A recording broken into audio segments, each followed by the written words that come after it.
facts of life and lost in a black box. The black box theater at Abrons Arts Center looked as if a storm had swept through it. Feathers, wigs and masks were strewn across the floor. Tulle, tinsel and deflated blow-up dolls cascaded down the aisle between seats. The artist Jaamil Olawale Kosoko was preparing his new work, Séancers, and had just rehearsed a section that involved cloaking himself in these materials, then artfully shedding them. Much of the detritus, as he called it, seemed disposable or replaceable. Yet one item stood out as more precious, a framed photograph of Mr. Kosoko's mother, who died when he was 16. Her portrait, "I keep returning to it," he said. "It keeps showing up in my work. She's back again." In Séancers, which will have its premiere on Wednesday at Abrons, Mr. Kosoko deals with losses both personal and cultural, most intimately, the deaths of his mother, brother and father. At 34, he has no immediate family.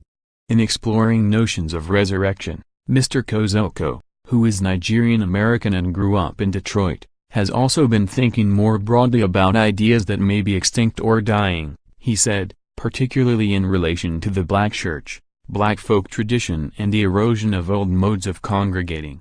"I'm curious about what we worship now," he said. "In a way, we are practicing a kind of ritual of praise to the cell phone, to Hulu, to the computer." Séancers allows other kinds of rituals to unfold, through movement, song, spoken word and a sound score by Jeremy Baptiste. Slipping into and peeling off disguises and second skins, Mr. Kosoko undergoes many transformations, at times stepping into the shoes, literally, that his family members might have worn.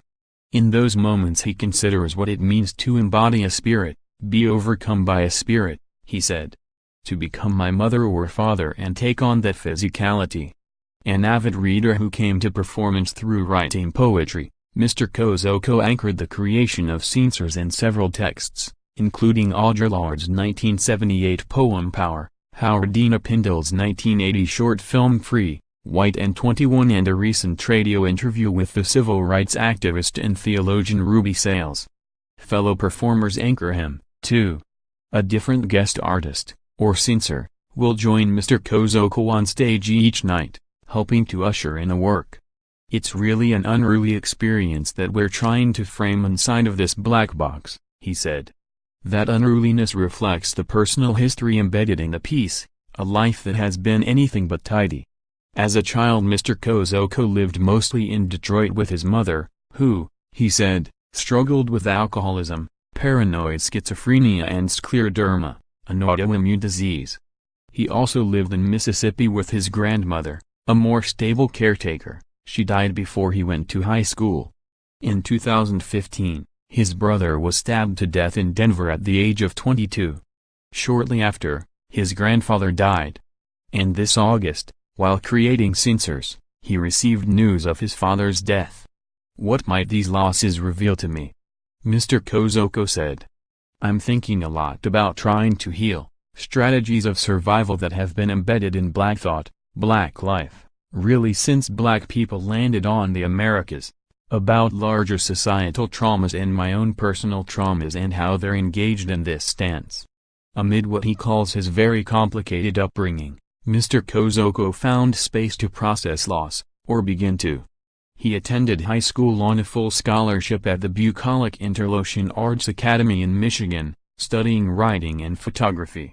As a student at Bennington College in Vermont, he began taking dance classes and choreographed his first piece, Schizophrenia. "I needed to learn how to feel less awkward inside of myself," he said, and dance helped. In some ways Séancers is a continuation of his last evening-length show, Negrophobia, presented at Abrons in 2016 as part of the American Realness Festival.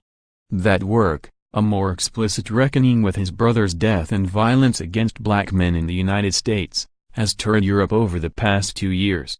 It was at American Realness that Mr. Kosoko met the composer M. Lamar, who investigates similar themes in a different medium. The two began a dialogue that has informed Séancers. M. Lamar will be the guest artist on opening night. Asked what his role entails, he replied, "I'll be singing, and I'll be talking. Very simply. M. Lamar said if he had any artistic influence on Mr. Kosoko, it had been to lead him away from realism and into otherworldliness, toward the supernatural. Friday Séancers, Ebony Noel Golden, teaches Mr. Kosoko's work in her course Theater of the Black Vanguard, at the New School. She said that she sees his performances as a form of creative activism. As Mr. Kosoko put it, the creative work for me is a catalyst to engage in dialogue and critical conversation. That's really what I thirst for, to be part of a larger conversation.